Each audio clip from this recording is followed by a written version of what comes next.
Assalamualaikum warahmatullahi wabarakatuh.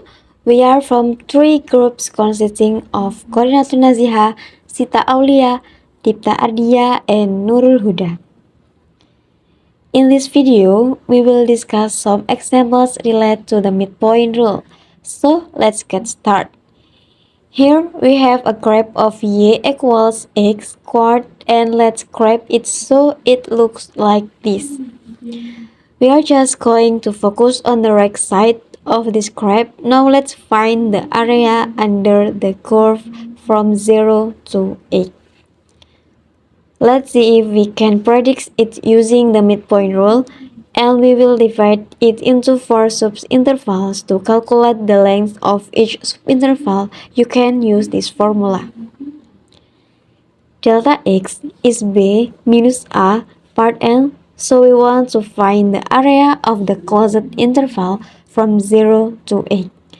So a is 0, b is 8. So 8 minus 0 divided by 4 is 2. So each subinterval has 2, so that's delta x. Now what we are going to do is we're going to draw a rectangle using the midpoint rule, and we need to draw the rectangle starting from the midpoint of 0 and 2, which is here, and the midpoint of 2 and 4, which is 3, the midpoint of 4 and 6 is 5, and the midpoint of 6 and 8 is 7. So we will draw a rectangle where the line interests the point, so that part of the rectangle will be outside the curve and part of will be outside the curve. In or within the curve, so the midpoint rule calculates the area of the 4 rectangle and estimates the area under the curve from 0 to 8.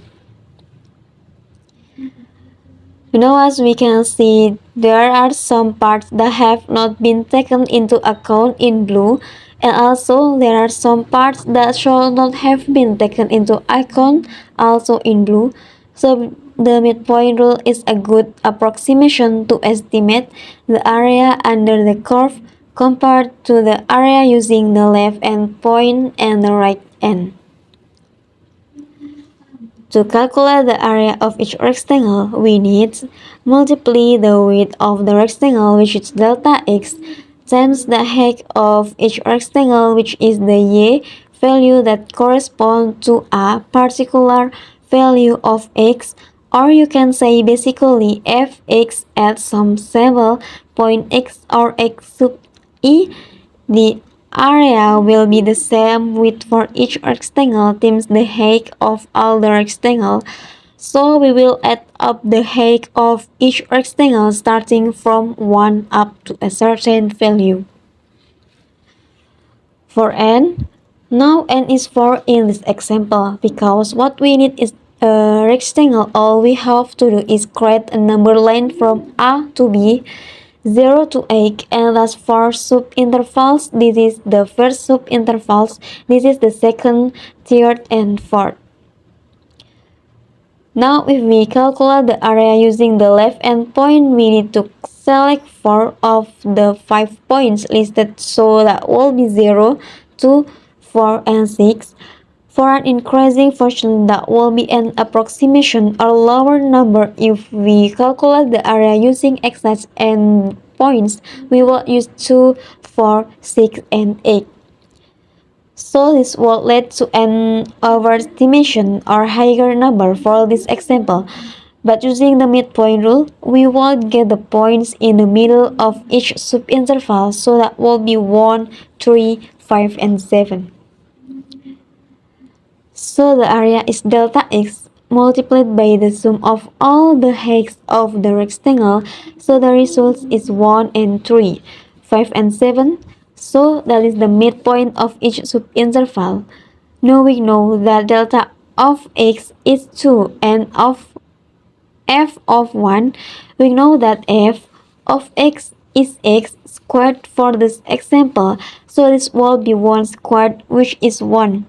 3 squared, which is 9, 5 squared is 25, 7 squared is 49. So first let's add 1 and 49. 1 plus 49 makes 50, and then 9 plus 25 is 34. 50 plus 34 is 84. And 2 times 84 is 168. So this is the area using the midpoint rule. Let's see how close we are to the true answer. So to calculate the true answer, the area directly under the curve is equal to the integral. Of course, evaluate over that interval, so it will be from 0 to 8. X squared dx and the derivative of x squared using the power x power rule 3 over 3 is evaluated from 0 to 8. So this will be x to the power of 3 over 3 minus 0 to the power of 3 over 3. X to the third is 512.